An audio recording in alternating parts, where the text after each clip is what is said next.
Kurum bakımında kalan çocukların diyelim çok iyi bakılıyorlar, yediriliyorlar, içiriliyorlar. Onlarla çok ilgilenen insanlar var. Buna bir bakıyoruz, boy ve kilo ölçümlerini alıyoruz.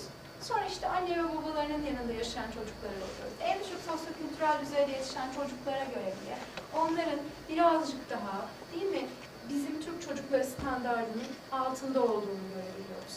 Bunun nedeni demek ki sadece temel bakım hizmetlerinin yetersiz karşılanması değil. Demek ki yeterli birebir etkileşimle ilişkide.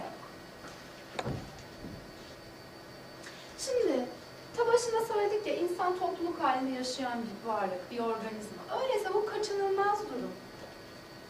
Yani ehvelişer insanları bir arada bulunduruyor. Öyle bir eğilim var, öyle bir gereksinim var.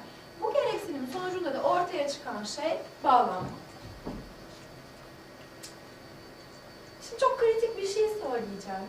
İnsan doğumdan ölüme kadar ötekine muhtaç. Hep aklımızda Robinson olsun.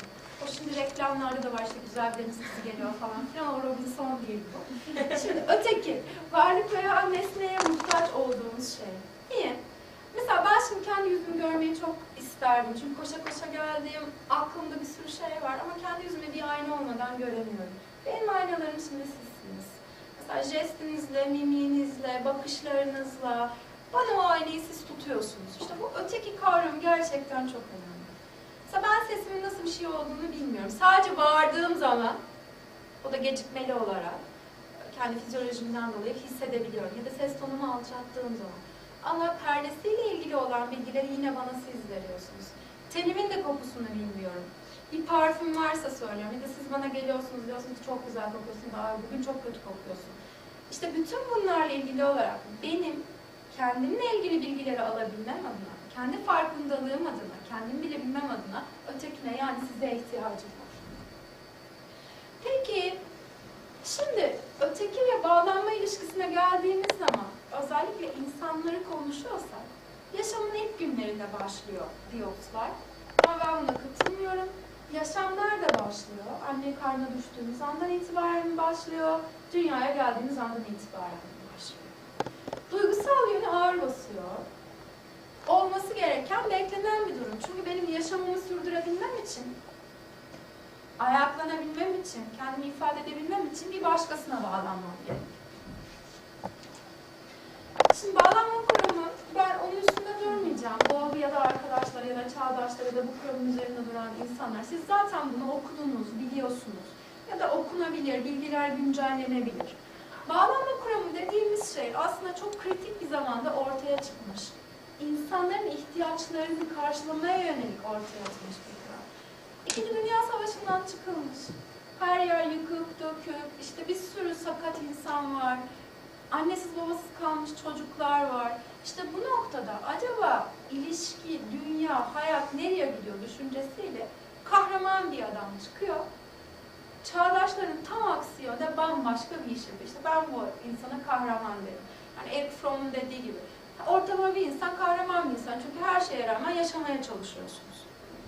Şimdi anne ve bebek arasındaki bağ işte bu nedenle çok önemli. Çünkü yaşamak zaten başlı başına böyle bir şey. Eğer bu bağ herhangi bir şekilde kesintiye uğrarsa, mesela diyelim ki siz evlendiniz, doktora yapıyorsunuz, çok harika bir fırsat çıktı, sizin bebek de 4 aylık. Anneniz de diyor ki hadi git çocuğum ben buna bakacağım. Siz eşyanızı topluyorsunuz, 6 aylığına gidiyorsunuz. Ya da öyle bir şey oluyor ki, ekonomik kriz de var, bakıcı da tutamayacaksınız. Anne ve babanız da başka bir şehirde yaşıyor.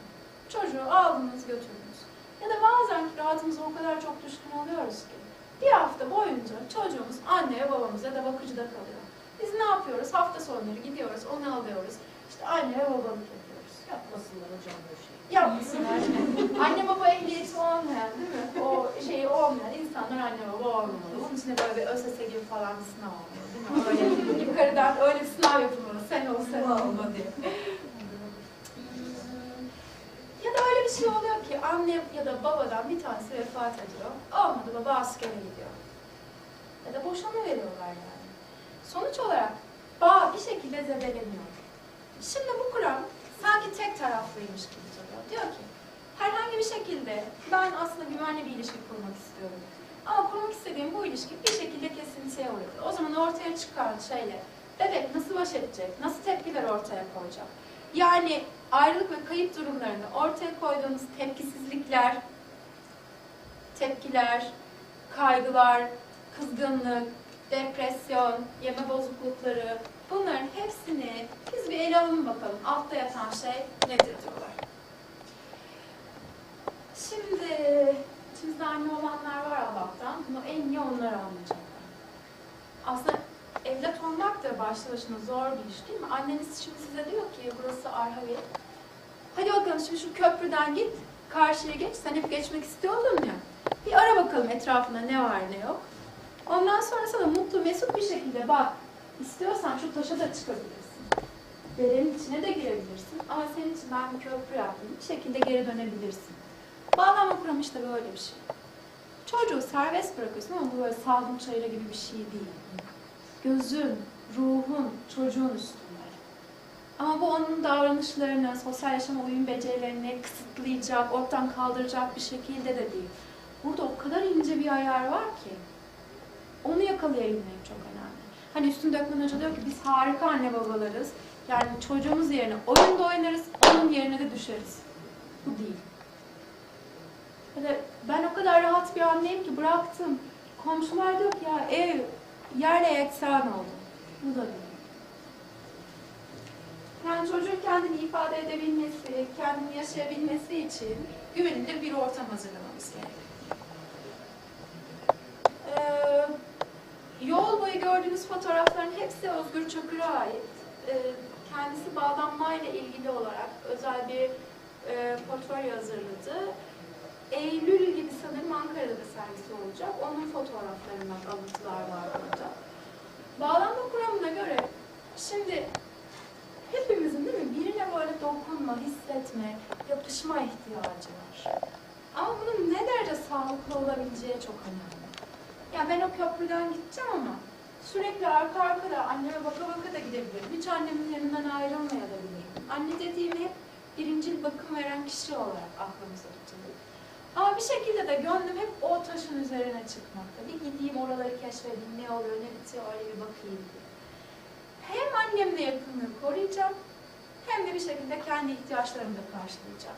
Bu nasıl bir duygu? Ne kadar zor bir şey. Yani kopacağım, kopmayacağım, bağlanacağım, bağlanmayacağım. Nasıl bir şey? Hep o ilk slide aklınızda kalsın. Şimdi bağlanma bireyler arasında çok özel bir durum dedik. Bunun da belli aşamaları var. Onlara bakalım. Daha doğrusu hatırlayalım hep birlikte. Duygusal bağ kuran kişinin yeri bir başkasıyla doldurulamaz. Şimdi şunu düşünün. Biz ataerkil bir topluluğuz. Hala geniş ailenin baskın olduğu bir topluluğuz. Sadece şehirleri düşünmeyin. Şehirlerde bile ayrı ayrı evlerde yaşayıp aslında sanki hep birlikte yaşıyormuş gibi davranan insanlar var.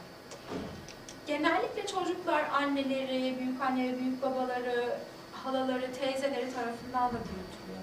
Ama öyle bir şey olur ki küçücük bir bebek bile annesinin sesini duyduğu andan itibaren öbürlerini öteler ve direkt olarak ona döner. Ve anne kucağına aldığı zaman rahatlar. Bu birinci bağ ilişkisinin anneyle kurulduğunu ama diğer insanlarla ilişkiler açısından bağlanmanın ne kadar geniş olduğunu bize gösteriyor. Duygusal bağ kurulduğunda çocuklar gönülsüz ayrılıklara çok tahammül edemezler. Çalışan anne olmak işte bu nedenle çok zor. Çünkü siz de çocuğunuzdan ayrılmak istemezsiniz. Sabahleyin çocuğu uyandırmak, giydirmek, kreşe de başka bir yere götürmek çok zordur. Bu gönülsüz bir durumdur ve tek taraflı değildir. Dikkat edin. Bağlanma ilişkisi tek taraflı bir durum değil. İki tarafı da anlamak lazım. Bu anlamda Kur'an belki tamamlayıcı. Duygusal bağ süreklilik gerektirir. Kurum bakımında olan çocukları düşünün. Bir gün geldi Ayşe teyze baktı, öbür gün geldi Mehmet abi baktı. İşte bir sürü arkadaş geldi, onlara işte tezleri için ya da başka şeyler için anket doldurdu, 10 gün ilgilendi. Sonra başka bir teyze geldi, işte onlara çikolata getirdi. Sizce bu ilişki ne kadar sağlıklı? Sürekli yaşantınıza biri giriyor, biri çıkıyor. İşte burada süreklilik gerçekten çok önemli. Mesela duygusal bağı ve bu yakınlığı herkes sürdürmeye değil mi eğilimli? Mesela sevgilinizden ayrıldığınız zaman çok üzülüyorsunuz. Çünkü siz buna hazır değilsinizdir ki. Gelen ipuçlarını belki biliyorsunuz, hissediyorsunuz, belki de bilmiyorsunuz. İşte hiçbir zaman insanlar bir yolda aynı anda yürüyorlar ama aynı anda bir ilişkiyi başlatmaya da bitirmeye hazır olmuyorlar değil mi? Yani hani siz o sosyal psikoloji anlamındaki şeyleri benden çok daha iyi biliyorsunuz. Benim o bilgilerim o kadar taze değil. Yani farkındalıklarımız birbirinden farklı. Yani ben birini fark edeceğim. Ondan sonra onunla ilişkisizliği yaşayacağım. Sonra ilişkiye gireceğim. İlişki yaşayacağım. Yani o ölüm sürecine kadar süre giden bir şey bu, bir durum bu. Ama hiçbir zaman aynı anda ya da çok nadir değil, hiçbir zaman demeyelim. Çünkü doğada her şey olmaz olmaz diye bir şey yok. Aynı anda olmuyor. Şimdi anne çocuktan ayrılmaya hazır ama çocuk değil. Çocuk hazır, anne değil. Dikkat edin, okul önlerinde, okul korkusu yaşayan çocukların annelerine bir bakın bakalım. Ne yaparlar? Canım, hoşça kal, sakın düşme. Hareketlerimi takip edin. Burada acaba kimin sıkıntısı ve yaşadığı bir sorun var? Altta yatan bağlanma ilişkisi nasıl? Şimdi, bence Bowlby çok şanslı bir bilim adamı. Niye çok şanslı bir bilim adamı? Çağdaşlarını düşünecek olursak, Harlow birisiyle birlikte, üstelik de arkadaş, onu da düşünelim. Psikoloji biliminde hayvan çalışmalarının ne derece önemli olduğunu da biliyoruz. Şimdi birazcık bağlanma konusunda sadece ve sadece bilgilerinizi tazeleyeceğim. Psikolojiye giriş kitaplarının favori çalışmalarından bir tanesidir. O her okuduğumda beni mesela çok heyecanlandıran bir şey. Hem deneysel kurgu açısından, yani bir deneysel psikolog gözüyle baktığım zaman çok hoşuma giden bir şey bu. 1958'de maymunlarda anne yoksunluğu çalışmış Harlow. Deney düzenlerini gelin beraberce bir bakalım. Şimdi iki tane telden maymun figürü var. Bunlardan bir tanesine işte bir örtü takılıyor. Yumuşak, sıcak bir görüntüsü var. Bir tanesinde de yukarıda görüyorsunuz. Telden bir maymun. Onda da sadece böyle bir tane biberon içine süt konulmuş. Şimdi nerede dururdunuz açıkçası? Hani bunu düşünün. Gün boyunca oynuyor, eğleniyor, gülüyor. İşte anneyle beraber kumaş anneye sarılıyor. Ama karnı acıkıyor. Şimdi ne yapacak? Yazık. Gidecek, sütünü içecek ama hiçbir şekilde o kumaştan ayrılmıyor. O tensel teması ne kadar çok önemli değil mi? Besleniyor, ondan sonrasında tekrar oraya geliyor. Diyorlar ki, birincil ihtiyaçlar tamam çok önemli. Besle, giydir, altını temizle ama hani burada tensel temas ve rahatlık ne kadar önemli, ne kadar somut bir şekilde bize bunu gösteriyor. İkinci çalışmaya geldiğimiz zaman, şimdi tamam hani yumuşaklık çok önemli ama bir de sıcaklık vardır. Çoğumuz hani aşırı sıcağı sevmeyiz ama o dokunuşu, o sıcaklığı hissederiz. Öyleyse gel hadi koşulları eşitleyelim. İki tane şöyle anne yapalım. Ama bunlardan bir tanesini ısıtalım. Diğeri de soğuk kalsın. Bir de o soğuk olanı da kumaşla hadi kapatalım bakalım ne olacak. Tam kumaş yumuşaktı vesaire ama soğuk. Soğukta kalabiliyor musunuz? Dışarıda müthiş bir yağmur var. Hep 23 Nisanların kaderidir ya, yarın çok yağmur yağacakmış. Hepsi sıcak olan anneyi tercih ediyorlar. Sonra bu zeki adam o kadar hoş sonuçlara varıyor ki. Bakın şimdi. Biz gelirken onu konuştuk. Gazetelere baktığımız zaman bir tane iç açan haber var mı? Ekonomiyi, politikayı, Ergenekon, onu bunu bir köşeye bıraktığımız zaman. Bir tane iyi anne baba ilişkisi görüyor musunuz? Hep örselenen çocuk, dayak yiyen çocuk, tecavüze uğrayan çocuk. Niye bütün bunları biz konuşuyoruz? Niye olumlu, keyifli şeyleri paylaşmıyoruz? Hep olumluyu kendimize saklıyoruz, olumsuzu yansıtıyoruz. Ne olur birazcık bu anlamda düşünün, olur mu bunu? Şimdi bağlanma kuramında, bağlanmanın kurulmasında fizyolojik ihtiyaçlar tek başına yeterli değil. Adam bunu hep söyledi, başından beri 4 temel sonuca vardı. Diyor ki, düzgün bağlanma ilişkisi kuramayan anneler çocuklarına fiziksel şiddet uyguluyorlar, maymunlar. Onları örseliyorlar. İhtiyaçlarını istedikleri zaman da karşılamıyorlar. Anne canı istediği zaman bebeğini besliyor. Erkekler çiftleşmekte zorlanıyorlar. Belki de hiç çiftleşemiyorlar. Bakın ne kadar önemli. Şimdi bunu 1958'lerde soruyorlar. Hazan ve Şevra gelinceye kadar değil mi? Bir sürü zaman geçiyor. Ve şunu düşünün. Bebeklikteki bağlanma ilişkiniz sizin acaba ilerideki eş seçiminiz üzerinde ne derece etkili olacak?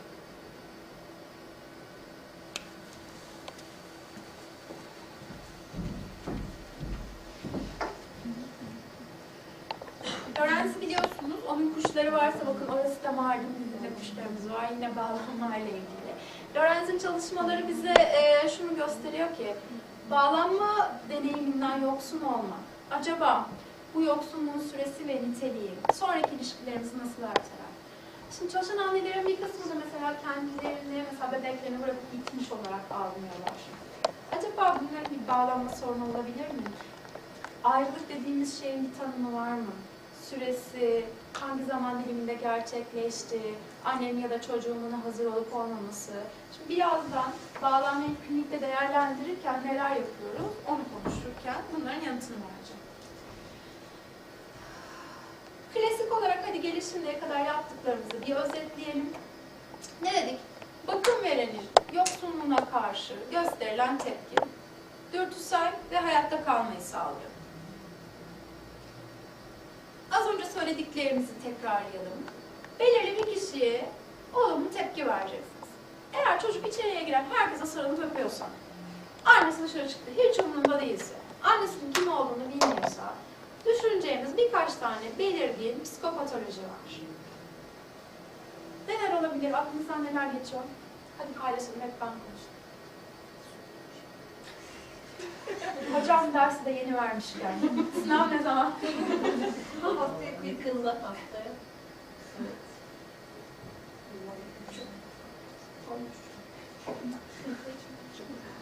Peki, çok güzel. Tepkisel bağlanma bozukluğu bunlardan bir tanesi olabilir. Yaygın gelişimsel bozukluk şemsiyesi altındaki hastalıkları düşünebilirsiniz. Hiperaktivitenin böyle çok aşırı düzeyde olduğu durumlarda değil mi? Çocuklar koşup birilerine sarılırlar ama onlarda anneyi bulamama gibi bir durum söz konusu değildi. Bunların hepsi çok hızlı bir şekilde aklınızdan geçebilir. Şimdi çok korktum. Kime giderim? Şimdi 14 yaşındaki bir kıza 75 yaşındaki bir adam tecavüz etti. Değil mi? Hüseyin Üzmez olayını siz biliyorsunuz. O da gitti bunu annesine söyledi. Annesi dedi ki bak o adam böyle bir şey yapmaz. Hem bize ekonomik olarak da destek veriyor. Olmadı. Şimdi ne yaptı bu çocuk? Gitti en korktuğu insana bunu söyledi. İnsan da dedi ki yok böyle bir şey. Çocuğa inanmadı. Altını deşmedi. Onu tekrar oraya gönderdi. Korktuğum zaman gittiğim kişiden ihtiyacımı karşılayacak tepkiyi alamazsam o zaman ciddi anlamda bir geri çekilme yaşadım. Şimdi ben gittim, annem mutfakta yemek yapıyor. Annemin başka bir ihtiyacı var. Ama ben de diyorum ki ya beni kucağına al, beni şey yap. Rahatlamanın ve ihtiyaçlarının karşılanmasının çift taraflı olması gerekiyor. Yani her iki tarafın da verilen mesajları anlaması gerekiyor. Anne mesela çocuğu öteliyorsa sen git oyun oyna, sen git oyun oyna. Çocuk ne yapar? Ya da sen salona git ben birazdan geleceğim. Değil mi? Tepkisi daha artar. Yani süreci birlikte paylaşmak ve dahil olabilmek bu anlamda çok önemli. Şimdi en sevdiğim şeyi anlatacağım ben size. Yeni doğan bölümünde. Yaklaşık 12 yıldır yeni doğan bebekleri izliyorum ben. Acaba onlarda hem bağlanma nasıl? Psikoloji yüksek lisans dediğim bu yönde. Acaba erken doğan bebeklerde bağlanma örgüsü nasıldı diye. Şimdi gelin bakalım. Hep birlikte üzerinde bir konuşalım. Bu resmi daha önce göreniniz var mı? Değil mi? Bu Yusuf'un fotoğraflarından bir tanesi. Anne karnındayken bir hastalık nedeniyle müdahale edilen bir bebek bu. Cerrahlar karnını açtığı zaman cerrahın elini yakalıyor. Ne kadar özel bir şey bu, yani ilk andan itibaren bağlanma. Şimdi hamilelik süreci hep böyle söylenir ya, ben geçen şeyde de size bunu söylemiştim, konferansta da söylemiştim. Hani doğum öncesi süreci ya da doğumu çok iyi bir şekilde değerlendirmemiz gerekiyor. Mesela hep biz sorarız, planlı bir gebelik midir? Şimdi insanlar da yüzümüze bakar, hani şey gibi bakarlar, siz de planlı bir gebelik sonucunda mı doğdunuz, hani ne, bunun altından ne çıkacak diye. Şimdi gebeliğin önceden planlanmış olması beraberinde iki şeye getirir. Bir, beklentiniz artar. O kadar çok hazırlanırsınız ki. Daha ortada çocuk yoktur ama hayatın sırrı atasözlerine gizli. Doğmuş çocuğa doğum içersiniz, her şey alırsınız, odasını yaparsınız. Anne ya baba aslında bunun için bir hazırlık süreci yaşar. Birden şok olmazsınız. Bizim çocuğumuz olacakmış, eyvah ne yapacağız diye. Siz biliyorsunuz değil mi? Karın ağrısı nedeniyle hastaneye getirilip de hamile olduğunu öğrenen bir sürü ergen var. Nasıl bir travma, nasıl bir şok. Yani sadece kendi isteğiyle birlikte olmayı tecavüze uğrayan birçok çocuk var bu anlamda. Ergenleri geçti. Bir sürü de değil mi insan var bunu yaşayan. Yani bu nasıl bir farkındalık düzeyi? Lütfen hep bunları da düşünerek dinleyin. Gebelik sürecinin nasıl geçtiği çok önemli. Mesela değil mi? Klinik psikolojik derste siz hep şeyi görüyorsunuz. Yani son zamanlarda sizin yaşantınızı etkileyen çok kritik bir yaşam olayı var mı? Yani ne oldu? Hepimizin hayatında şimdi kriz var, dalga gelecek diyorlar. İşte Amerika Allah'tan artık İran'ı vurmuyor ya da herhangi başka bir şey olabilir. Başka ne krizi olsun? Diyelim ki yakınlarınızdan biri vefat etti, işsiz kaldınız, bambaşka krizler ya da hiçbirinizin farkında olmadı ama sizin içinizde yaşadığınız krizler olamaz mı? Şimdi bir aileyle görüşüyorsanız eğer bu anlamda öncelikli olarak son bir yılı bir konuşun bakalım ne olmuş hayatlarında. Önceki gebelik öyküleri çok önemlidir. Mesela biraz magazinsel gidelim değil mi? Seren ne kadar bağırıyor. 3 bebeğimi de kaybettim, doktor işte kocamı da beni de öldür. Buna nasıl dayanırım ben? Ne kadar zor bir şey. Tekrardan toparlanması beden olarak, ruhsal olarak tekrar bebek sahibi olmaya çalışması. Hepsini böyle düşünün bakalım. Bundan sonraki adımda kaldığı hamileliklerde müthiş bir çaba gösterecek. Müthiş bir hani onu tutayım, benden ayrılmasın, gitmesin diye. Ailelerle konuşurken düşük tehlikesi, ölü doğum, erken doğum, doğum sonrası kayıpları mutlaka bağlanmayı çalışıyorsak konuşmamız gerekir. Şimdi sosyal desteğin niteliği çok önemli. Ay doğumunun bir köyünde bir kadın hamile gidiyor, tarlada doğuruyor, göbek bağını kendi kesiyor, ondan sonra kalkıyor, ne yapıyor? Orakla ekim biçiyor. Burada ne oluyor? Recep hatta bağırıyor, her yaptığı şey yanlış da demeyelim şimdi. O kadar fazla sezaryen doğum var ki doktorlarımız bir süre sonra normal doğum yapamayacaklar. Doğaya aykırı bir şey yapıyoruz yani biz. Haklı. Sezaryen doğum yapanla normal doğum yapanların bağlanma süreci aynı mı acaba? Anne o kadar acı ve sıkıntıyı yaşarken, bir taraftan hemşire emzir emzir derken, öbür taraftan anneanne babaanne başka bir şey yaparken, başında bir sürü insan destekçisi olan biriyle günlük hayatını sürdürmek zorunda olan biriyle bağlanma öncüler arasında fark var mı acaba? Şimdi kritik bir şey konuşacağız. Annelik donanımını edinme. Bir şeye hazır olmak. Mesela bu toplantıyı siz belki 2-3 gün öncesinde duydunuz. İşte ajandanıza baktınız, yerinizi yerleştirdiniz. İşte hazır bir şekilde de buraya geldiniz. İşte bir grup orada sınav oluyor. Bir taraftan diyor of ne zor soru ya da bitse de gitsek evimize diyor. Yağmur da yağıyor falan gibi düşünün yani.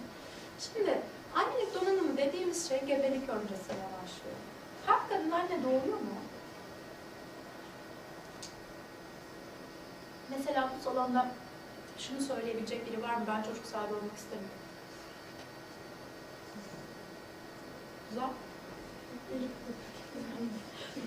Bunu söylemek cesaret işidir çoğu zaman toplantılarda hiç kimsenin kaldırmaz. Belki bunun nedenlerini konuşmak ve düşünmek lazım. Büyük oranda bu sözel olmayan bir ilişki biçimidir. Dokunuşla çok ilgilidir. Böyle ilk bebek sahibi olan anneleri izlemek o nedenle çok keyiflidir böyle. Onların arasında böyle müthiş bir böyle melodi vardır böyle. O uyumu, o senkronu çok hissedersiniz. Çok başka bir şey diyor. Şimdi acaba gerçekten ben anne olmaya hazır mıyım? Gerçekten fiziksel olarak, ruhsal olarak yaptığım işler açısından anne olmaya hazır mıyım? Bakın burada konuşulacak olan şey bu. Anne işte bir iş yapıyordu, birden hamile kaldı. Bir dakika şimdi ben ne yapacağım? İşte benim hayat planlarında şunlar, birden de böyle bir şey oldu. Hı? Mesela kemoterapi görürken hamile kalan kadınlar var. Bakın ne kadar zor bir karar. Tedavisini yarım bırakıp bebeğini doğuran insanlar var. Kendi hayatım, bir bebeğin hayatı. Ne kadar böyle farklı bir seçim yapmak zorundasınız. Yani bunların hepsini düşünün çünkü böyle hastalarınız olabilir. Karşınıza farklı nitelikte, farklı sorunlar olan insanlar gelecektir.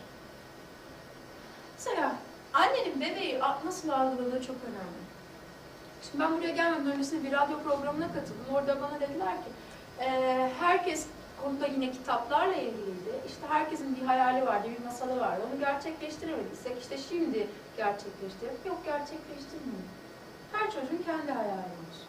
Siz hayallerinizi zamanında gerçekleştiremiyorsanız onları şimdi biçim değiştirerek gerçekleştirmeye çalışın. Öyle bir şey olur ki herkesin bir kafasında olan bir şey var.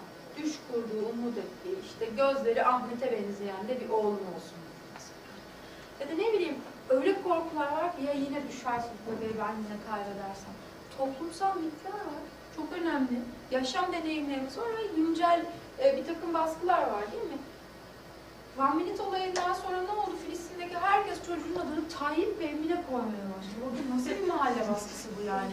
Yani hiç kimseye de ayakkabısını çıkara atan adamın onu öyle ezberledi. İsmini hatırlamıyor değil mi? Hiç ona adını koyan birisi yok. Klinik değerlendirmede bebeklerle ilgili çalışıyorsanız annelik donanımını mutlaka etmek zorundasınız. Mutlaka çalışmak zorundasınız. Hani bebek sahibi olacağını nasıl öğrendi? Bak bu çok kritik bir şeydir. Mutlaka konuşulmalı, bağlanmaya çalışıyorsunuz.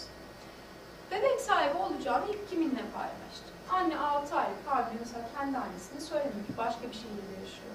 İlginç değil mi? Benim böyle gördüğüm bir aile var mesela. Annenin çocuğundan beklentileri ne? Onun hayallerini gerçekleştirmesini, kendini ifade etmesini.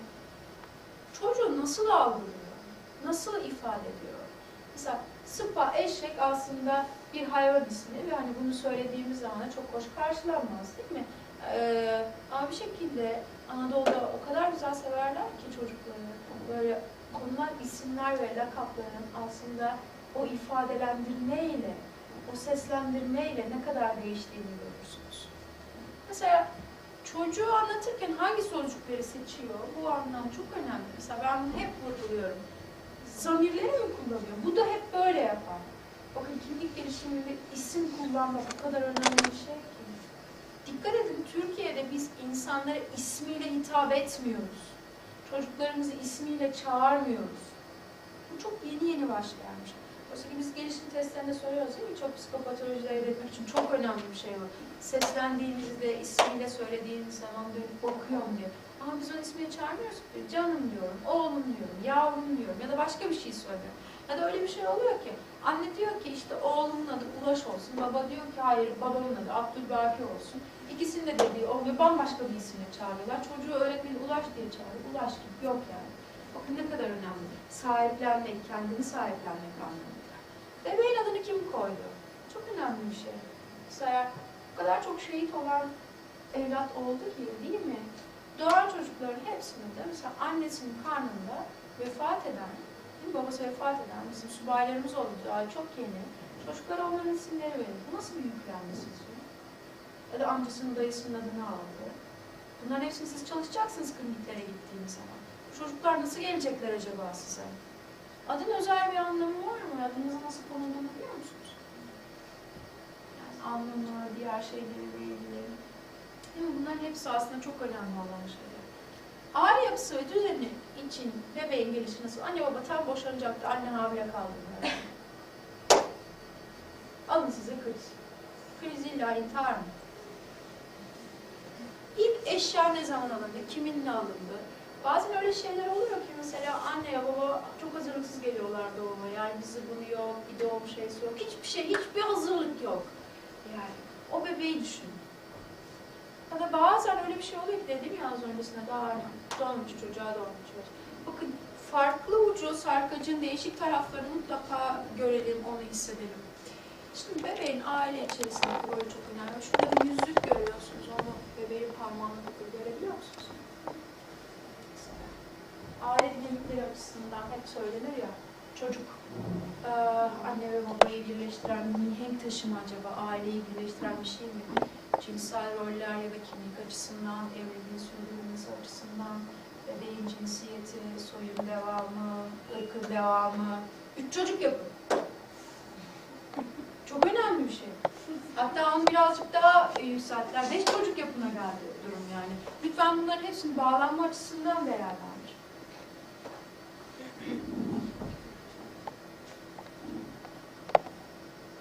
Bir tane video getirmiştim ama o burada çalışmadı. Bu çok önemli bir şey. Sınır doğumdur arkadaşlar 26. hafta. Normal doğum 40 hafta. Bebeğin akciğerlerinin gelişimiyle birlikte bu 28 ve 29. haftaya tekabül eder. Akciğerle zar arasında sülfaktan ismi verilen bir madde vardır. Bu ilk olarak 26. haftada oluşmaya başlar. O oluştuğu zaman artık akciğerleriniz birbirine yapışmaz. Arada böyle havanın geçeceği bir ayrım vardır. Her nefes aldığınızda orası şişer ve yavaşlar. Şimdi o madde artık teknoloji sayesinde 26 hafta doğan bebeklere dışarıdan verilebiliyor. 26. hafta niye kritik biliyor musun? Sadece nefes almak, var olmak anlamında değil. Artık bebek olup biten her şey o haftadan itibaren hissetmeye başlıyor. İzlediğim videoda anne baba tartışıyorlar tam ultrason zamanında. Böyle yüksek tonda bir bağırma var, babanın bağırması ve annenin karnındayken fetüsün böyle havalanıp aşağı indiğini görüyorsunuz. Çok güzel bir videoydu. Yani çalışsaydı onu izleyecektik beraberce. Yani bakın, bağlanma dediğimiz şey, ben size dedim ya ön hazırlıklarıyla başlıyor ama kritik zaman dilimi 26. hafta. İşte burada ne olursa olsun, hani diyorlar ya bebeğe müzik dinlettik çok rahat, işte benim harika bir hamileliğim geçti. İşte bunların hepsi aslında bununla ilgili olan şeyler. Şimdi krizlerden bir tanesi. Anne için de öyle, bebek için de öyle. Böyle korunaklı harika bir yerden siz dışarı çıkıyorsunuz. Fiziksel görüntüsü tamamen değişmiş, hormonal yapısı tamamen değişmiş, bambaşka bir hayat düzeni olacak. Bir kadın, herkes için de ciddi bir travma. Doğum nasıl algılanıyor? Suda mı doğurayım? Fotoğraflarım, bir fotoğrafçı mı çağırayım? Ondan sonra, değil mi? Doğum fotoğrafçıları var artık. Lütfen bu çok ciddi bir sektör. Bunların hepsini bir düşünün bakalım. Doğuyorsunuz, cink cink birileri fotoğrafınızı çekiyor. Ne hissedeceksiniz? Doğum sonrasında yaşanan olaylar çok önemli değil mi? Bebek çok da kolay doğabilir. Hiç ummadığınız bir şekilde sıkıntılar da ortaya çıkabilir. Mesela erken doğum olabilir. Siz işte 26. haftadasınız ya da işte diyelim ki 30 haftadasınız. Hiç beklemiyorsunuz. Birden bebeğiniz doğdu. Hiçbir hazırlığınız yok. 7. ayın başındasınız. Kocanız yok, anneniz yok, herkes bir yerlerde. Tek başınıza kaldınız. Filmlerde oluyor genelde. Taksim içinde doğru, sonra hastaneye yetişiyor. Yani çoğu uydurma değil herhalde. Gebelik türü çok önemli. Şimdi son yıllarda hamileliği işte çeşitli nedenlerle öteliyoruz.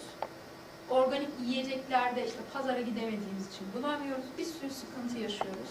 Ondan sonra ne oluyor? Hadi yardımcı üreme teknikleri, IVF, işte bebek vesaire falan filan bunlar yapılıyor.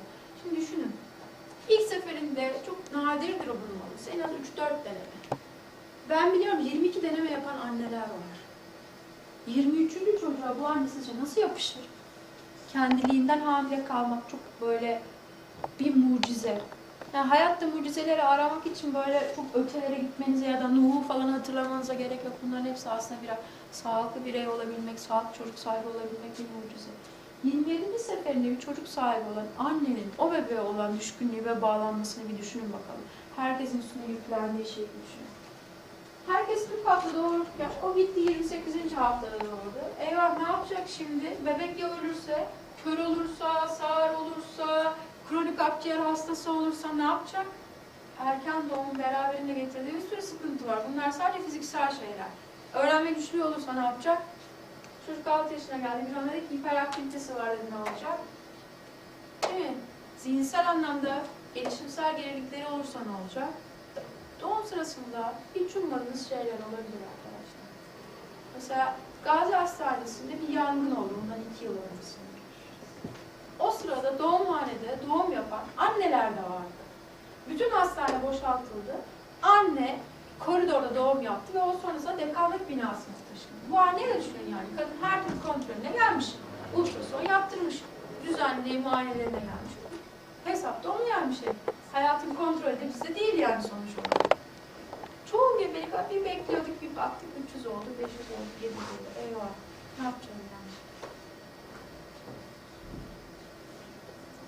Bebeğin ilk görüldüğü an çok önemli.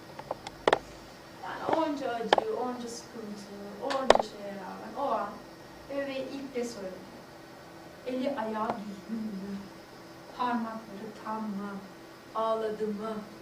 Bebeği ilk ne zaman dokundu, ne zaman temas edildi, ilk emzirme anı gerçekten çok önemli. Literatür açın bakın, hocalarınıza size anlatıyor. Bununla ilgili tonla yazı bulabilirsiniz. Bunların ne kadar önemli olduğunu vurgulayın. Şimdi doğumdan hemen sonra insan yavrusu hemen ne yapıyor? Ne dedik? Hayatta kalması için yapışacak birini. Öyleyse ne yapacak? Meme arayacak, başını döndürecek, arayacak, tarayacak, emecek. parmak emecek, yakalayacak, anneye yönelecek. Artık beslenme saatlerini bir süre sonrasında yaşasın Pavlov değil mi? Hatırlayacak, ondan sonra sezinleyecek, hemen hazırlanacak. Böyle biberonu gördüğü andan itibaren gülümseyecek, anneyi görünce heyecanlanacak. Şimdi dönem dönem, hadi hep birlikte üzerinden konuşarak gidelim. Yeni doğan dönemi, yani ilk 28 gün günlük yaşama, uyum becerilerinin fiziksel anlamda en tepede olduğu dönem. Şimdi bütün sistemleriniz alarm halinde. Harika bir yerden bambaşka bir yere geldiniz. Solunumunuz düzenlenecek. Kardiyak sisteminiz, beslenmeniz, boşaltım sistemi, metabolik sistemler, böbrekler, kan, endokrin, bütün sistemleriniz sil baştan yeniden revize edilecek, dergi formatlanacak, dünyaya hazırlanacak. Bu süreç içerisinde acaba bebekler hiçbir şey hissetmiyorlar. Böyle şey olur mu? Her şeyi 26. haftadan itibaren net bir şekilde hisseden bir insan bunları ilk 28 günde hissetmez mi? Uyuduğu zaman değil mi? Günün çok büyük bölümü bebekler bu dönemde uyku halindeyken geçiriyorlar. Bir ses olsa uyanıyor. Farkındalığı olması uyanır mı? Karnı acıktığı zaman ağlıyor. Mesajları bize veriyor yani. Şimdi yeni doğan dönemi filiz daha. Yani hiç ağaç ya da çiçek ekeliniz var mı? Onun soğanını düşünün. Siz bir yere bir şey koydunuz. Bakarsan bağ.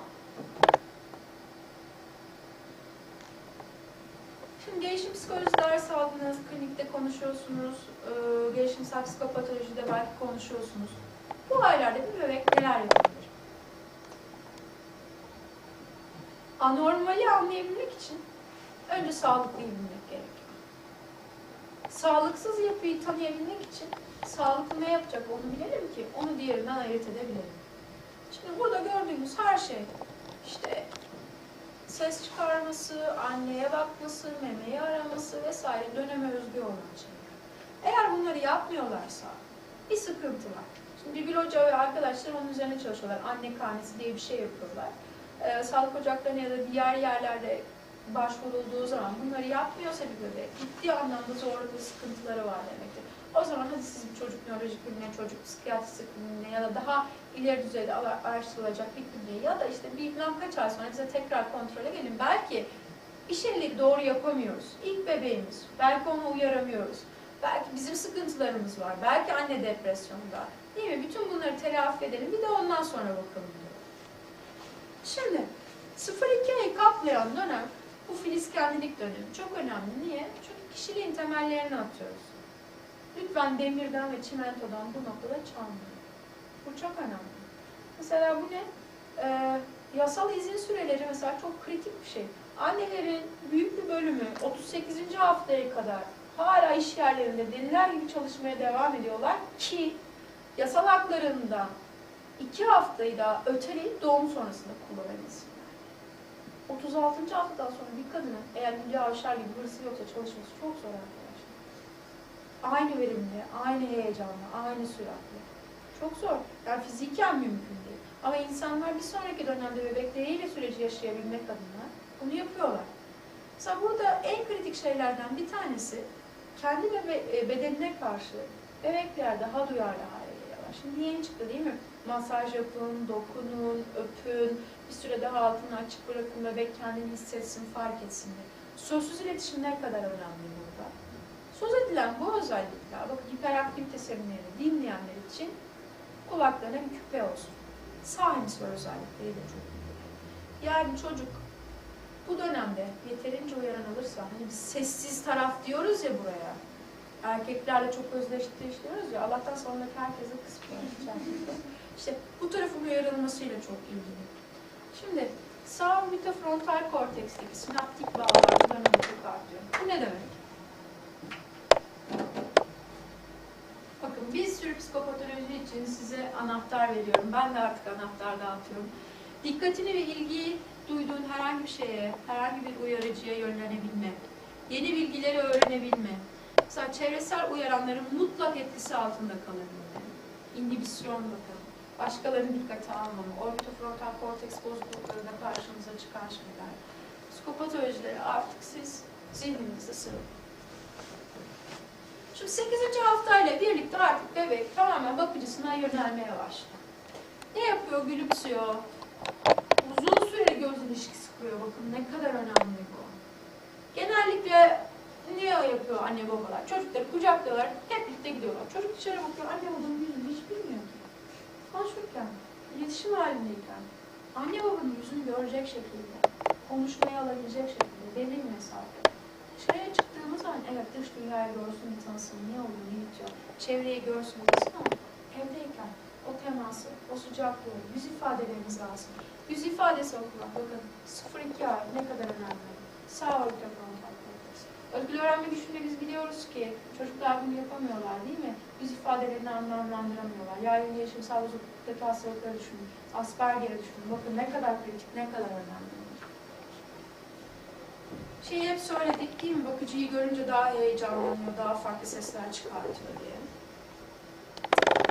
Şimdi yine bence dünya için çok kritik adamlardan bir tanesi Piaget. Onun dönemlerinden bir tanesini tekabül eden bir süreç bu. Yani artık aldığı tepkiyi bebek yansıtmaya da başlıyor. Yani kendi ihtiyaçlarının karşılığını o da tepki vermeye başlıyor. Şimdi 2 ve 6. aylara geçelim beraberce. Bakın bebek neler yapabiliyor. Şimdi biraz daha özgürleşti değil mi? Hareket becerileri arttı, ellerini izliyor, takip ediyor. Sadece psikiyatrik hastalıklar açısından bakmayın olaya. Diyelim ki doğum sırasında bebek oksijensiz kaldı ama bunu hiç kimse fark etmedi. Ya da işte dudakları morladı, başka bir şey oldu. Belki bebek CP, belki bir tarafını kullanamıyor. Bunların hepsi 2. ayla beraber hiç fark edilmemiş olabilir. Öyle çok çocuk geliyor. Elleri yumruk halinde, kapalı. Anne baba, acaba bu çocuk niye hiç elini açmıyor, niye hiç izlemiyor diye düşünmesi gerekiyor. Mesela eline bir şey verdiği zaman değil mi, otomatiktir artık. Bizim uyaran bölgemiz, ilk 2 yaş için neresi arkadaşlar? Ağız değil mi? Bir şeyleri ağzına götürebilir halde oldu. Bebek ben bunları hiç bilmiyor. Ya da öyle bir şey ki, odanın içeri girersiniz, sizi baş hareketleriyle izler. Belli bir noktada odaklanır, sizi izler, takip eder. Oyuncakların, çıngırakların en basitinden değil mi? Herkesin elinde çıngırağı vardır. Olmasa da elinizi şöyle yaptığında izler. Bu bebek izlemiyor. İlla otizm düşünmeyin belki de. Başka bir sıkıntı var. Değil mi? Sağlıklıyı bilelim ki sağlıklıdan sapmayı takip edebilirim. Şimdi kliniklere çocuklar gelir. Çok ağlıyor, hiçbir şekilde susmuyor. Bu bebeğin acaba sıkıntısı ne? Mesela sırt üstü yatıyoruz. Çok huzursuz. Yukarı yatıyoruz, kendini kaldıramıyor. Destekli oturmaya daha henüz başlamadı. Bakın bu ayda bebekler, yani insan ne kadar çok şey yapabiliyor aslında. Yapabildikleri ne kadar çeşitli.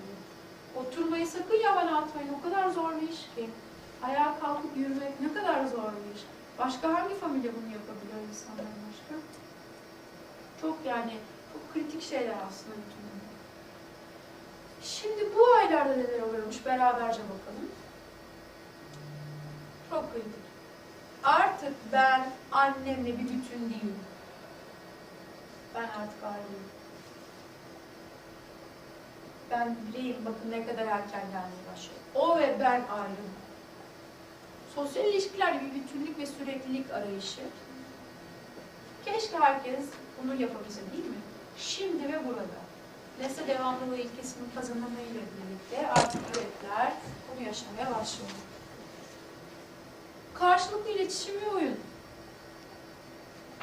Oyun oynamak sadece oyuncaklarla birlikte çocuğa belli komutları verip sen onu yap, sen bunu yap demek değil. Çok erkenden başlıyor aslında oyun oynamak. İşte CE ile başlıyor ya da hani gelmişle bize var ya hiç anlamayız tel sararlarla ya da başka şekilde. Oyunların mümkün olduğu kadar çok çeşitlenmesi gerekiyor. Ne dedik? Sözsüz, tensel, bazen böyle nidalarla, şarkılarla, türkülerle, mahallesi falan ne kadar geniş bir memlekette sınırlandırılmış, sadece materyale dönmüş bir oyun oynama sistemi. Şimdi ne istiyor? Herkes ben olmak istiyor. İlgiyi üstünde çekmek istiyor. Yani sadece seninle olduğunu. Ama işin içerisine bir yabancı girdiği andan itibaren ilk slayda geri dönüp ne oluyordu? Anneyle yakınlığı korumak istiyor. Anne baba konuşurlar, bebek bir türlü rahat vermez. Ya da anne der ki emzirirken hep onunla birlikte olmamı istiyor. Hiç konuşmamı istemiyor. Acaba neden? Düşünün bakalım. Yabancı kaygısı çok önemlidir. Ayrılık anksiyetesi bu anlamda çok önemli. Bir sürü psikopatolojiyi yine ayırt etme konusunda bize yardımcı olunur. Şimdi 7-15 aylara gelelim. Neler yapabiliyor artık? Bir hareket kabiliyeti giderek arttı. Yürümeye başlayacak. Desteksiz oturacak ve ilk sesler gelmeye başlayacak. Bizim için kritik olan şeyler ortak dikkat gelmeye başlıyor değil mi? İşaret ediyor artık. Hoşça kal, bay bay yapabiliyor. Sorulduğu zaman vücudun değişik bölümlerini bize gösterebiliyor. Şimdi kritik olan şeylerden bir tanesi bellekle ilgili olanlar. Ne var burada? Örtük bellek artık işin içerisine giriyor. Yani zorla bir çocuğa bir şey öğretmek zorunda da değilsiniz. Onun devamı geliyor. Beyin tekrarlayan ilişkilerle belli şeyleri öğrenmeye başlıyor.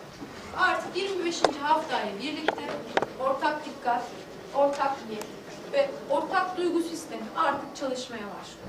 Yani ben annemden farklı biriyim, benim bir öznel kendiliğim var. Sonuç olarak bağlanmanın gelişimiyle ilgili olan süreçlere şimdi beraberce bir bakalım. Bir kişi, çocuğun kişilik özellikleri, bir aile sistemi, bir de sosyokültürel etkenler. Yani karşınıza bir çocuk geldiği zaman ayrıntılı olarak bunların hepsini konuşmamız gerekiyor. Dersi olan başka var mı? Gitmek isteyen? Yok. Devam edeyim mi? Kısa bir ara vereyim mi?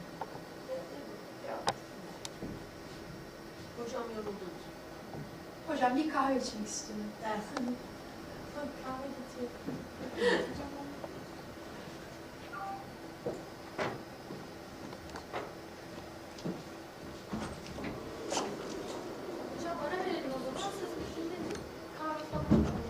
Ben artık buraya alıştım. Salonlarda ne kadar farklı. Bu sefer benim mor salonlar. Şimdi mutlaka gelişim testlerinden bir tanesini dağarcığınıza katmaya çalışın arkadaşlar, olur mu? Demo gelişim tarama testini Türkçe'ye kazandıran, işte onun çalışmalarını yapan bir Hanım burada. Bence kendisini gitmeden yakalayın.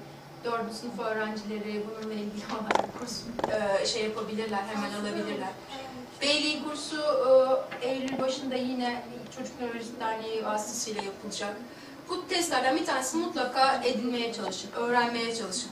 Mutlaka tuvalet eğitimi, beslenme alışkanlıkları, uyku sorunları, oyun ve bebeğin yeni bir duruma uyum sağlama becerileri üzerine mutlaka durulması gerekiyor. Şimdi mutlaka yine konuşmamız gereken, eğer bağlanmayı konuşuyorsak, bebeğin bir günü nasıl geçiyor? Hafta içi ve hafta sonunu ayrıntılı olarak anlattım. Bir önceki konuşmayı düşünerek artık bunun nedenlerini çok ayrıntılandırmayacağım. Çocuk ev içerisinde ve ev dışında kiminle beraber ne kadar süre ve neler yapabiliyor? Şimdi aile bireyleriyle bir arada olduğunda bu çocuk hangi sıkıntıları yaşıyor? Kimin komutlarına uyuyor, kimin yasaklamalarına uyuyor, kimin yanında daha rahat, kimin yanında değil? Hükmetme ve yönetme davranışları en çok kimin yanında ortaya çıkıyor? Mesela aile der ki evimize hiç misafir gelmiyor. Çocuk anne ve babadan başka kimseyi görmüyor. Bütün gün boyunca anneyle birlikte. Belki anneyle birlikte ama hayatı teğet geçiyorlar. Anne ev işi yapıyor, televizyon seyrediyor. Çocuk kendi halinde. Aşina olduğu bir yere gittiğinde bu çocuk anneannesine, babaannesine, halasına, komşuya, markette neler yapıyor? Orada tanıdığı biriyle karşılaştığında neler yapıyor? Hiç tanımadığı insanlar çocuğa dokunduğunda, öptüğünde, sevdiğinde neler yapıyor? Yabancı bir ortama girdiğinde annesinin eteğinin arkasına mı saklanıyor? İpini koparmış birisi gibi, hiç sokağa çıkmamış birisi gibi sokakta fırlıyor, koşuyor mu? Yabancı birisiyle karşılaştığında ne yapıyor? Şimdi ayrılığı annenin ve çocuğun nasıl algıladığı çok önemli. Kavuşma sahneleri nasıl? Anneyle birlikte oyun oynama biçimleri nasıl? Bunları bir oyun odası içerisinde çok rahatlıkla gözleyebilirsiniz. Anne ve baba çocuklarını yaşıtlarına göre nasıl değerlendiriyorlar? Bunlara mutlaka bakmamız gerekiyor. Şimdi anne babanın yaklaşım ve bağlanma türleri konusu yaklaşık böyle 2 saatte konuşulacak bir şey ama çok hızlı bir şekilde hemen üstünden geçelim. Bebeğin tepkilerinin farkına varıp uygun zamanda harekete geçen anne ve babalar çok önemli. Mesela bebeğin ihtiyaçlarını karşılıyor, her koşulda bebeği kabul ediyor. İşbirliği yapıyor, güveniyor, empati sağlıyor, yeter ilgi ve sahiplenme gösteriyor. Bebek ve bakıcı arasında bir uyum var. Hani filmlerde olur ya, çeviri yaparlar, birisi önden ağzını oynatır, izahı, arkadan da bir ses gelir. Hiçbir zaman senkron tutmaz ve siz o filmi izleyemezsiniz. Öyle düşünün. Anne ve bebek aynı anda hareket ediyorlar. Birbirlerinin ihtiyaçlarını o şekilde duyarlar. Şimdi Aslında çok zengin bir kültür. 16. yüzyılda adam biri çıkmış, güvenli bağlanmayı ise çok güzel bir şekilde özetlemiş. Hangi platformda konuşursanız konuşun, bunu oraya adapte etmeniz mümkün. Bir ben vardır benden içeri. Şimdi eğer deneysel psikoloji ya da bilişsel psikoloji literatürüyle konuşuyorsanız üst biliş denen bir şey var. Metamemori. Bütün sistemlerinizi kontrol eden her şeyin üstünde bir sistem var. Biz buna üst biliş diyoruz. Üst biliş temelde güven ilişkisiyle çok yakından ilgili. Ne diyeceğiz? Kendisinin ve başka insanların duygusunun farkında olacak. Kendi hislerinin başka insanların davranışları üzerindeki etkilerini bilecek. Başkalarının kendisi üzerindeki etkilerini bilecek. Ve tüm bunların da farkında olacak. Beni bilecek. Benim ötesine geçecek. Bir de bütün bunların farkında olacak. Şimdi kaygı ve kaçınan özellikler gösteren bir anne ve babaya sahip olan bir bebek neler yapıyor? Mesela huzursuz ve endişeli anne baba. Bebeğe karşı hiç hoş olmayan davranışları var. Sürekli azarlıyor, sürekli reddediyor. Çocukları bir sorun gibi algılıyor bunlar genellikle. Çocuğun duygularını kontrol ederek aslında kendi streslerini en alt düzeye indiriyorlar. Öyle bir şey olur ki bebeğe ne söylemeleri gerektiğini, ne hissetmesi gerektiğine dikkat ederler. Mesela çocuk düşer, aa der anne baba, canın yanmadı ki. Erkekler ağlar mı? Yani çocuğun anda ne hissettiğinin çok bir önemi yoktur. Birden sorun olan davranışın hop diye kesilmesi gerekir. Anne baba onu yapar. Anne baba sürekli ihtiyaçlara duyarsız olduğu için kaçar. Çocuk ne yapar? Anne babanın peşine koşar. Daha çok yapışır. Yani hep bize söylenir ya ikili ilişkilerde kaçan kovalanır diye. Mantığı buradan geliyor. Şimdi hep klasik sorulardır bunlar. Gerçekten her ağladığında kucağa alalım mı? Hep ağladığında besleyelim mi? Saatle mi besleyelim? Acıkınca mı besleyelim? Biz ne yapalım? Burada sizin ya da benim değil, bebeğin ihtiyaçlarına duyarlı olmak çok önemlidir. Az önce söylediğim şey, çocuğun anılarını düzenlemeye çalışmak. Şimdi anne başkasının duygularını bastırarak aslında kendi stresiyle başa çıkıyor dedik ki anne genellikle endişeli, sürekli çocuğu püskürtüyor, reddediyor ve düşmanca davranıyor. Aşırı bir kontrol söz konusu. Ve sürekli bunu en çok deniz kıyısında görürsünüz. Yapma, atlama, hoplama, yüzme, bağırma. Yani çocuk bir süre sonrasında uzaktan kumanda gibi hiçbir şey yapamaz hale geliyor. Anne daha sakin ama çocukla ilgilenmiyormuş gibi algılanıyor. Anne öfkelendiğinde ve komut gösterdiğinde çocukla ilgileniyormuş gibi algılanıyor. Bakın ne kadar ters bir öğrenme. O nedenle çocuk hiçbir zaman sakin, sessiz, yeterli uyaran veren ortamlarda kalamıyor. Sürekli uyarıcının en üst seviyede geldiği bir ortamı düşünün. Böyle bir ailede yetişen çocuklar ne yapıyorlar? Kaygıları arttıkça bağlanma ihtiyacı hissediyorlar. Her terk edildiğinde müthiş kavgalar oluyor ve her seferinde ayrılmak yerine gidiyor, müthiş bir şekilde bağlanıyor, yapışıyor. Asla ayrılamıyor, asla terk edemiyor. Yani erişkin davranış örüntüleri açısından size bir ipucu olsun.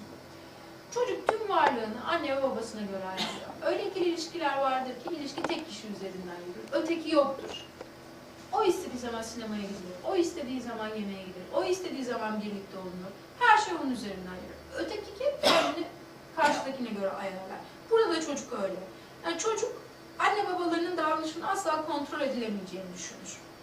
Kendi hislerinin hiçbir zaman farkına varmadığı için hep başkalarının gözünden dünyayı anlamaya çalışır. Yani çocuk böyle olduğu zaman değil mi siz hep başkalarını memnun eden, böyle onlara sürekli iltifat eden, ne kadar iyi olduğunu söyleyen bazı tipler vardır etrafta. Siz de şaşırırsınız. Ya bu samimi mi değil mi? Sahtelik ararsınız. Altta yatan örüntü böyle bir şey. Şimdi çocuklarda bilişsel bilgi var ama bunu temelde çözümleyemiyorlar. Şimdi ambivalent ilişki kuran anne ve babanın davranış örüntüsüne bir bakalım. Bunların hiçbir zaman ne yapacağı belli olmaz. Çocuk düşer onlar güler. Çocuk gülerken onlar gelir farklı bir davranış ortaya koyarlar. Bir kere kararsız ve sebatsızdır bunlar. Hiçbir zaman işbirliği ve senkron yoktur. Çünkü davranışlar arasında bir uyum ve bir denge yok. Bebeklerle çok ilişkili değiller. Onların ihtiyaçlarını, rahatsızlık sinyallerini anlamıyorlar. Genellikle anneler çocukları ağladığında neden ağladığını bilir. Altını ıslattı der, karnı acıktı der. Bunların hiç öyle bir bilgisi yoktur. Bu çocuk niye ağlıyor diye. Mesela çocuk düşmüştür, kolu incemiştir. Anne baba onu beslemeye çalışır, bilmez. Dokunduğu zaman acır ama hiç fark etmez ki. Ne olduğunu bilmez çünkü. Yani anne bebeği ne reddeder ne kabul eder. Ortada kalmışlar. Bakım veren kişi çocuğu çevreyi keşfetmeye gittiğinde, birine gittiği zaman hemen telaşa kapılır. Mesela komşuyla çocuk çok oynadığında, onun evinde yemek yediğinde kıyamet kopar. Hep yasaklanır değil mi? Kimseden bir şey alma, yemenin ötesinde bir şeydir bu. Çünkü anne der ki, eyvah çocuk kendi başına bir şey yaptığı zaman şimdi benden uzaklaşıyor. Anne o zaman ilgi göstermeye başlar. Şimdi bunları biz aralıklı pekiştirme tarifesi çocuğu diyoruz. O deneyi iyi hatırlayın. Hep bir kuş vardır ya, ne zaman yemin geleceğini bilmez. 5 tane yemden sonra vurur, gagalar, 20 alır. Arası açılır, 10 olur, 20 olur. 1500 kere gagalayıp gagası yanan kuşlar vardır sadece o yemeği almak için. İşte bu çocuk da böyledir. Anne, anne, anne. Etrafta mızırdanan çocuklar vardır. Lütfen markete gittiğinizde, sokağa çıktığınızda onları bir konuşun. O çocuklar kendi kendine konuşur. Onu kimse duymaz, fark etmez, mızıldanır, ağlar. O çocuk bir şey söylüyor. Hep bu kuş gelsin aklınıza. Anneler fiziksel olarak orada ama hiçbir şekilde bilişsel süreçler açısından, davranım açısından yok. Annenin tepkisini çekmek için çocuk kendini yere atar, ulur, bağırır, sünger bob gibi tepilir, bir şekilde kendini ortaya koymaya çalışır. Böyle bir ailede yetişen çocuk çok öfkeli. Ayrılma kaygısını çok yoğun bir şekilde yaşıyor. Anneye karşı çok öfkeli. Annenin tepkileri, çocuğun tepkileri hiçbir zaman uyumlu değil. Çocuk annenin davranışlarıyla kendi davranışları arasında hiçbir şekilde bir bağ kuramıyor. Bakın, iki yabancı, en güvenilir insan, çocuk için en yabancı olan insan. İhtiyaçlarına bu kadar duyarsız, bu kadar farkındalığı yok. Çocuk şunu öğreniyor. Ben ne kadar çok bağırırsam, yaşasın o kadar çok tepki alıyor. Yani olumlu davranışlar her zaman bir ödül değil arkadaşlar. Bu bebeklerin bilişsel yapılanmaları bu anlamda yok. İçi boş, hani John Locke'un dediği gibi boş bir levha orası.